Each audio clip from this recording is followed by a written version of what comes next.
Hello and welcome to the Road to Success podcast. This is Landstar's podcast dedicated to small business owners in the freight industry. I'm your host, Marla Walter, and if you haven't yet, don't forget to hit subscribe on your podcast app. On this episode of the Road to Success, Clyde Carey, an independent Landstar agent and owner of 49th Freight, gives us his tips and tricks for social media management and how to use social media to market your small business. Welcome to the podcast, Clyde. Well, thank you very much. This is exciting. And you've been doing exciting things on social media for a while, and we'll get to that. But first, let's talk about your freight agency, 49th Freight. Yeah, so I'm up here in Anchorage, Alaska. I believe I'm on my fourth year as an agent. And I think that's probably what makes my agency unique is just I'm in a very unique location. What do you handle mostly for Alaska?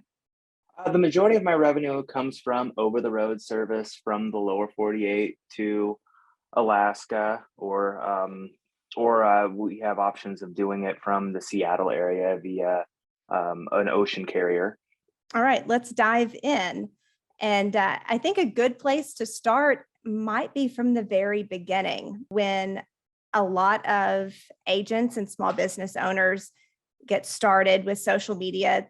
They don't know where to start, or maybe they set up the profiles and then move on to other tasks. So how'd you get started with it?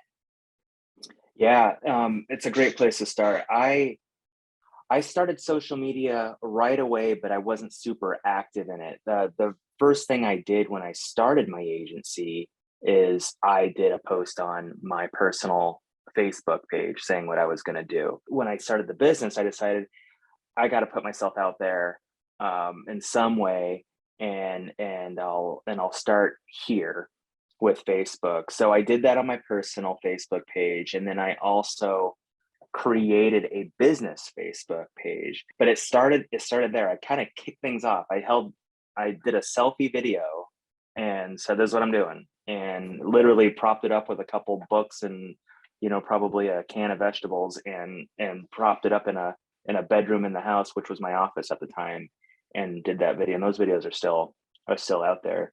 But that's how it all began. And then after that, I really didn't do much because I was in the industry. And then when I started that, a lot of the day-to-day for me almost didn't change because I was in the industry, and then I was just doing it on my own. So I was busy. And that's why I wasn't very active at first. What really got me more active was the pandemic. I couldn't make sales calls anymore. And that was my primary source of marketing for me, is popping into someone's office with a box of donuts or a Landstar pen or a hat or something, and just staying in front of them and maintaining that awareness. And when I couldn't do that anymore, I increased my activity on social media. In that answer, there's actually a lot to unpack there. So first of all, you started out on Facebook. How did you decide to expand to different social media channels, and why? Yeah.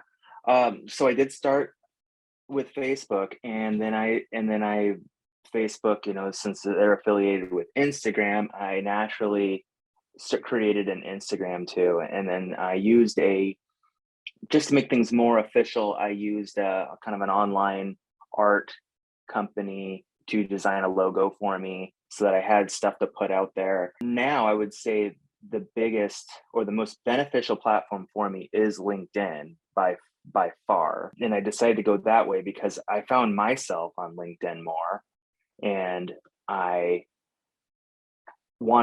could see more about my clientele. LinkedIn does a good job of giving you more data on who's looking at your posts and what they do or where they live. And that really helped me. And then when I learned on Facebook, I learned that, when you post some things, there's a lot of opportunity to receive opinions on your posts when you post things on Facebook. So I decided, I don't really want to deal with that, because I'm trying to be happy and positive, and just get my name out there. And there was some negativity that I would get for kind of, no reason at all, that I just kind of wanted to stay away from. So I still post out on Facebook. I just don't dive into things over there.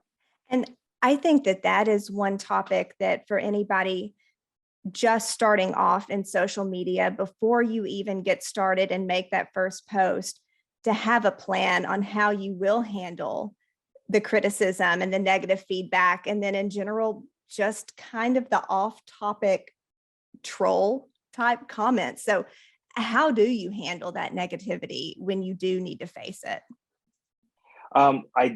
I try not to ever, and I don't think I really do ever respond to anything negative. But I try not to leave a lot of room. It used to be where an example of a post that would create dialogue that I think wasn't helpful to my business or even anyone looking at it would be, hey, we did a team run from Texas to Alaska in a record, 5 days. Well, then there's going to be others that post about how that's too fast and unsafe, or that they could do it faster, or that who knows, but those couple things could, and then from there you get a conversation will start, and sometimes people stick up for you, and then sometimes you'll get 3 or 4 people with the same negative opinion, and I just ignore it, and I don't delete them. I just don't respond, and I just move on. So now I try to make it so that there's no room to really do that kind of stuff.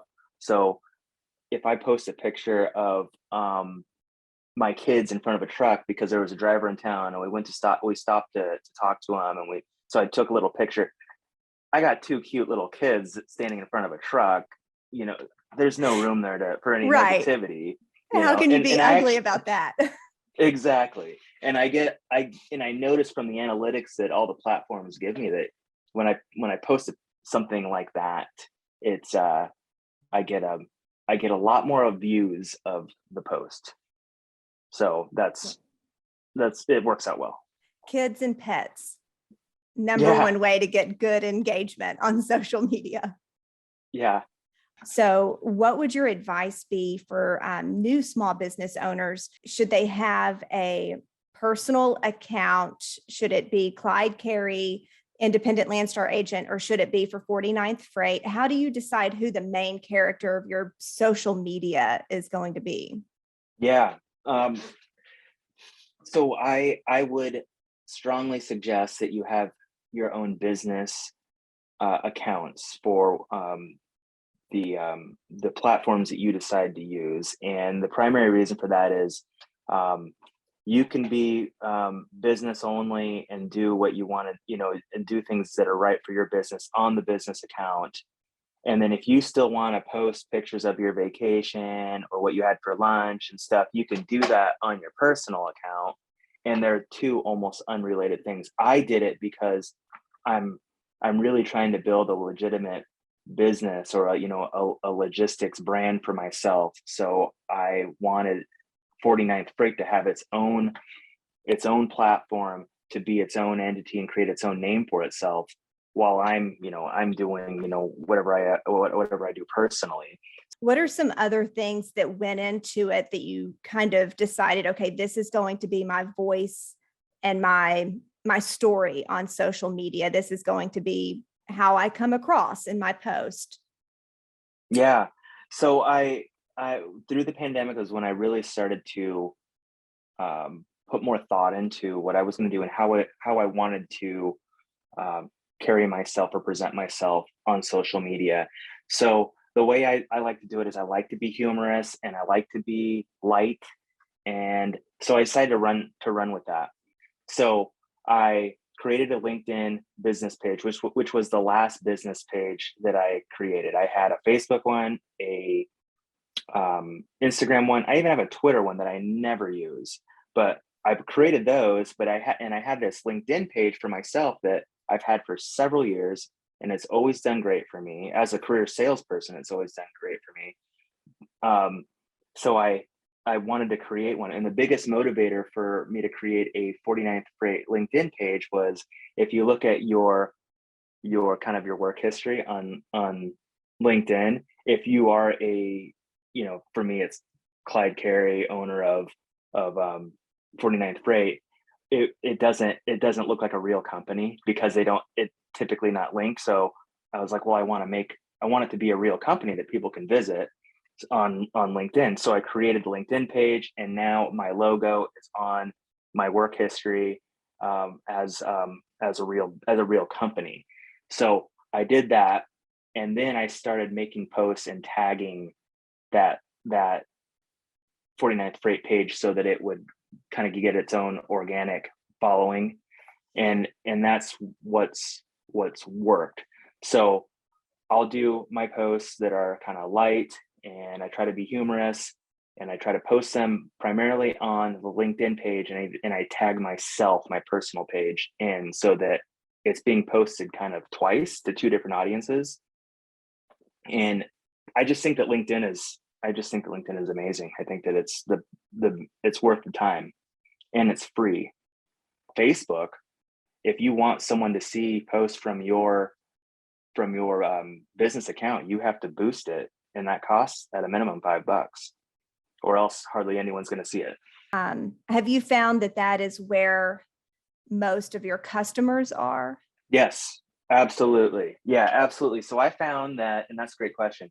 I found that if I posted on Facebook, I got more of the personal shipping requests, because my Facebook page does have like a request a quote button. And if I do that, it's normally someone bought a couch in Arizona and they want to ship it to Alaska. I get more of those, which is not really what I got into business for shipping. So, I want kind of, full truckload shippers. So if I do that I get more of that on LinkedIn for sure. And I couldn't even tell you if I get business to business inquiries on Facebook at all. I don't think that I do. If someone wanted to start with just one, because it is a lot to manage, and especially if you're trying to run your own business, so you would say LinkedIn is probably where you're going to get the best bang for your buck? Absolutely. I think that LinkedIn is great. It's free. It's where Facebook was 10 years ago. LinkedIn is definitely a place to get quality leads and good interaction with either your client base or potential clients. So how do you see and assess those results? Because I think when I talk to people, one of the first things they say is, well, I want to make connections with customers. I want it to truly grow my business. I don't want to just collect likes and shares. What metrics do you use to measure that success of your LinkedIn page? Yeah. And I can totally relate to not wanting, the likes and shares, and it just being more of a popularity thing.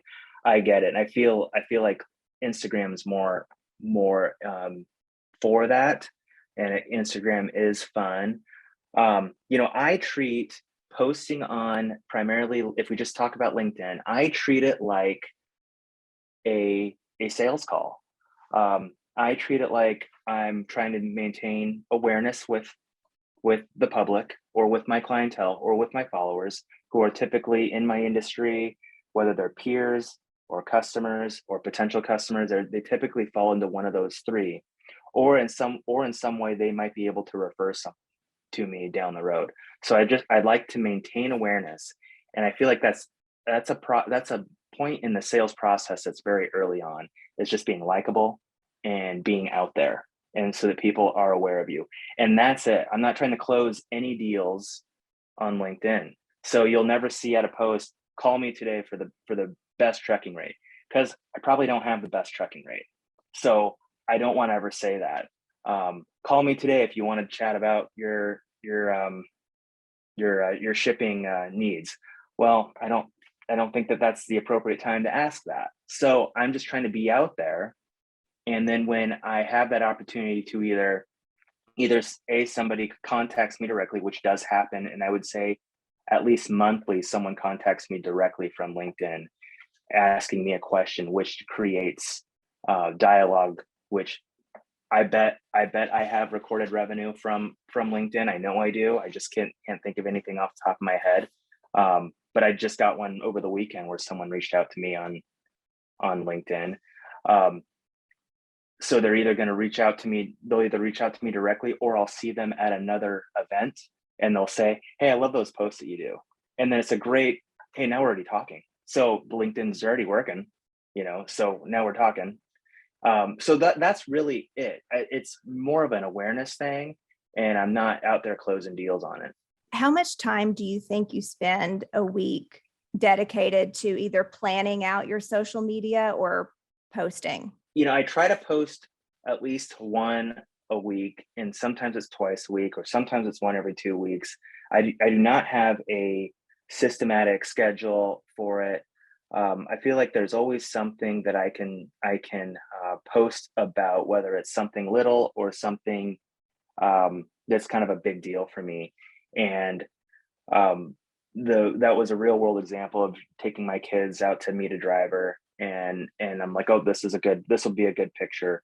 Or I have drivers send me pictures all the time, and I think now it's because they know that I'm on social media, and that I want the pictures, but sometimes they just want to show because they're really proud of what they're doing, and there's a lot of scenery in the lanes that I run in. So I'll get those pictures and I'll share those.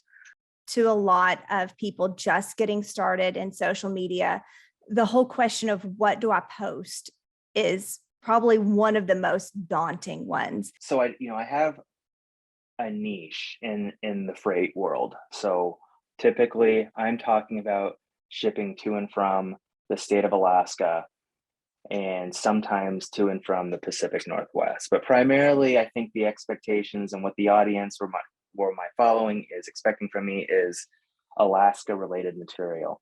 And I would actually suggest that to anyone.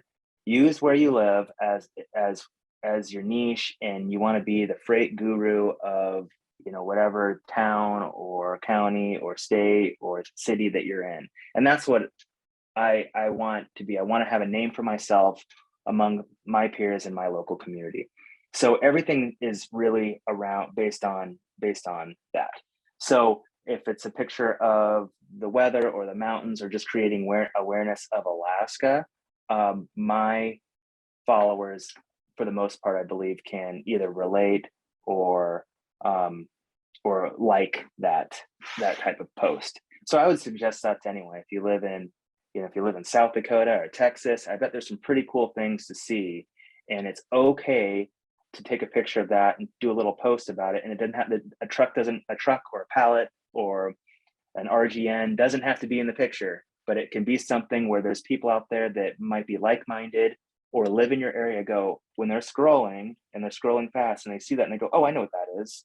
Oh, this person's in my neck of the woods, or so-and-so is posting about what's going on in our local community. That's awesome. I'll hit like, and now that person's that awareness has been planted in their brain, so they're there, and I wouldn't overcomplicate the posts. I don't think it's our job to educate the community on trucking and trucking trends and the economy and gas prices and anything logistics. Landstar does a good job of doing that on their posts. Every other big logistics house does that too.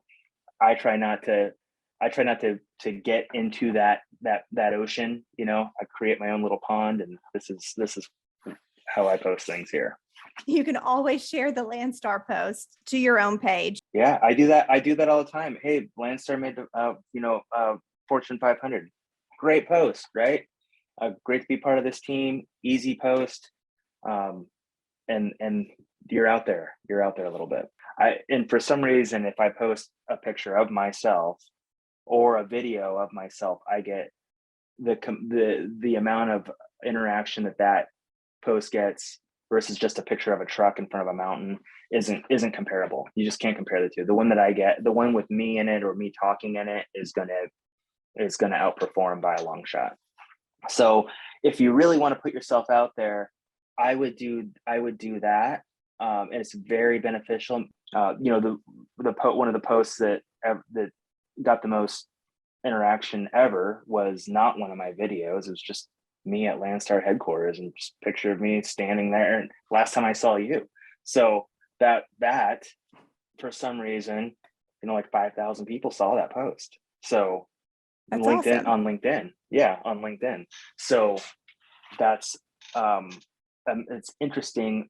What I learned from that post is that most people want to see you accomplish something and are happy for you and or they're curious about it.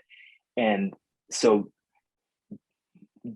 so posting something that you are proud of is, I think, a pretty cool post. It does work really well. So that would be I think some good advice for someone to post with that kind of intention in mind. What is your process for the nitty gritty of it, like getting customers approval for showing a picture of their load and that type of thing? Try not to post a picture that clearly shows the freight.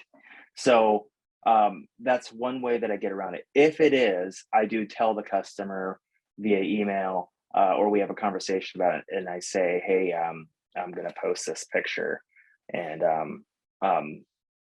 ask them if they have any objection to that. But primarily, I'm trying not to make the freight, even the freight on the trailer, the kind of the focal point of the post too. So and I do that for competitive reasons. I do that because maybe the customer doesn't want to, or I do it because it's third party freight and I really don't, maybe I shouldn't be posting that at all, so I try to just post an angle of it that makes it unidentifiable for the most part. And I'm trying to make the focal point something else, whether it's the scenery or the type of equipment that we're using, or I'm going to say something about the weather, or something else that's not freight related in the post.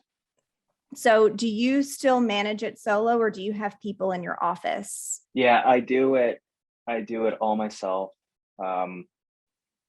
It's something that, it's still, 49th Freight is still really young. It's still mine. So I control it all.